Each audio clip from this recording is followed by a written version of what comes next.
Hi there. In this video, I'm going to talk you through my process of how I made my first picture book wall. This was a really fun experience, and I did this quite early on in my illustration journey. I just made a concertina book called Space Race, and then I was asked to pitch on a book or a book idea, and I came up with one about the Cold War, and this is how the book was made. So it all started with a pitch. This was the front cover of my pitch. Um, I kind of put a few images together and wrote a story, a kind of really loose outline. So just in bullet points, these were the kind of the points we wanted to get across. This was working with the editor, Jenny and Mike, and then yeah, had the story there. I started to do some sketching. This was my kind of earliest kind of visual thinking for it. It's just getting things down on paper. But I'd been to Berlin a few times and had done a bit of drawing before this. So yeah, it's more kind of character sketches around the idea, and then I was kind of starting to think about how the story might unfold and how pages might look. And at this point, doing the pitch, I kind of just wanted to give a sense of the idea, and then do two finished spreads. So here's the first one, and that would be like a double page spread, and then two other images that I just put together. One's from the cover, and then a single image that was definitely taller than normal book page, but just wanted to kind of get that out for the pitch. So that was the pitch, and the pitch went well. I just sent it over to the publishers. I don't think I went in and presented it, but yeah, they liked it and were confident enough in the idea to give it a go. So I started the book basically, and the first thing I did, I went to Berlin and was gathering lots of images, went to museums, walked around, did some drawing, and just kind of soaked up the atmosphere. And then the early work on the book started with kind of early sketches, colour things, just kind of building a base for the book. So I started kind of blocking out some of the spreads. These were some of my favourite sketches from those early days, and just kind of like made little mock books with each page drawn in pencil. So done like this, little spreads, just to kind of get an idea of how the book would flow. These wouldn't take me that long, maybe 10-15 minutes, but I think it's really important to start your book as loose as possible, I'd say, and just kind of get down ideas for all the pages, and then you can start to kind of play around with it. And for me, this book was quite tricky because I was writing it, and writing and illustrating at the same time can be quite tough, because when the story changes, you might have images that you're kind of particularly fond of and don't really want to cut, but it's best to just do what's best for the story, I think. So I was making PDFs of how the book was going to be laid out. So I was doing all of this in InDesign, so just dropping my sketches into InDesign, and then seeing them in sequence and printing it out and reading it as a book, sending it off to the publishers, and this is how it was looking. That was the kind of the main flow of the book. So then I got onto neater roughs. They were just the early sketches. These neater roughs I put into Photoshop and kind of did in black and white, and I used the text as well to make it feel a little bit more like a book. And I did, again, all of this in InDesign, so it had the kind of page numbers, and dropped my sketches in, and it started to kind of take shape. Idea for a kind of end paper, and then yeah, so this was a very long process. I was doing the roughs for probably the majority of the time, and I think the book all in all took me about a year and maybe a little bit longer, year and 3 months possibly. But it's worth spending a lot of time on the roughs. I think it's the part where kind of everything's worked out. So once you've cracked it and you've got good roughs and the book reads well, then move on to the colour. And I think you'll find that the book is better for it. So these were the first early colour versions of spreads. That one on the right made it in, the one on the left didn't. Then again, more stuff here that didn't make it in. My work's very different now. This is kind of quite funny looking back and seeing how it's changed. Yeah, another spread there that I don't think made it into the book. But what I'd do would be to draw over the spreads. I'd finish them up, and then I'd constantly be coming back and making notes on them. There it felt like the viewer didn't really have their attention drawn to the person escaping over the wire. And this page kind of didn't really work, so I think we changed it quite a lot in the end. I've never been one to make kind of graphic novel style stuff, so that was kind of quite tricky for me. And some of the kind of later pages that ended up getting changed a lot.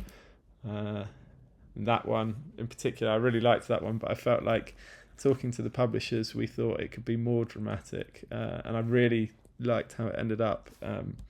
You'll see it in a sec, but these are the earliest cover sketches, so just knew that it was going to be quite a kind of bold typography choice on the cover. So I just wanted to kind of keep it really simple. Potentially having the boy looking out the window or just the wall there. I did quite a few cover roughs and cover sketches, but ended up with this one. But then really wanted to put the wall in it. It felt kind of a little bit naked without the wall, so ended up with this, and this was the final cover.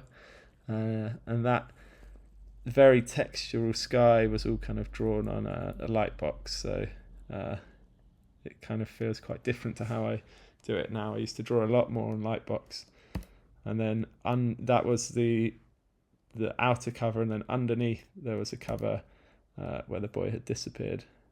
So it was nice to kind of give two, maybe like a little narrative, even just there.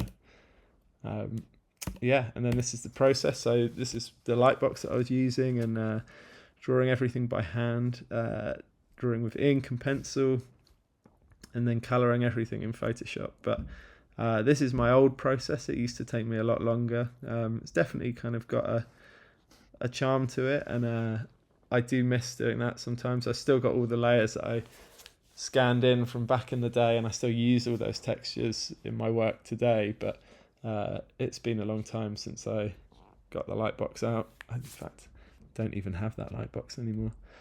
And I would draw kind of different pieces of each image on different pieces of paper, different kind of the things that were going to be different layers, and they'd all be scanned in and turned into black, and cut the white out, and then they'd be coloured and layered up together. So it's quite a laborious process, and things can definitely go wrong, but I would neaten a lot up in Photoshop. And here's one of the soldier shining the light directly into the viewer. That page worked really nicely actually in the final book.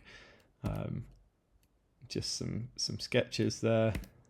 That was some grass that was on the Lightbox, and how a rough kind of turned into Lightbox elements. So did the kind of cloudy, misty layer and the barbed wire layer, and then the kind of the black layer, and then a kind of pencily grain, and then that's how it kind of came together in Photoshop. And then here's some of the colours that I was using. I knew that the book was going to be spot printed, so I had to kind of be quite specific about choosing a small amount of colours. But then we ended up, it's more recently been printed on a kind of gloss paper, so that's not mattered so much. But yeah, keeping a kind of limited colour palette was the intention, and I think it's helped the book a bit. So here's some of the finished artwork, and some of these spreads I've kind of come back to over the years and just tweaked a little bit.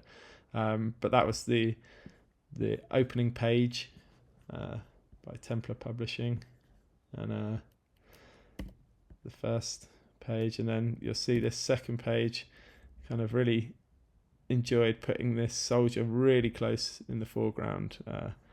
It's kind of feel like it helps the image a lot, rather than just having the wall and the background and the little boy in the distance. I feel like it gives it a bit of scale, and yeah, this is another one that I feel like worked quite nicely. The boy sleeping and the dad breaking through his bedroom wall. There's a close-up of that page, and those two pages together. Then this one ended up being a poster on the wall. Yeah, kind of worked out a bit differently, and that page of them climbing across the wall on the wire, you can see is kind of really changed quite dramatically. And that's kind of quite normal through the process of making a book. You just end up changing pages as you go. Some pages you illustrate kind of 4 or 5 different final artworks for them before you're kind of happy. But yeah, this one kind of worked quite nicely. Really liked how that one turned out.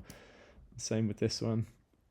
You can see this on this one here, that layer that I was showing you earlier from the light box, that's all there in those kind of darker bits of grass.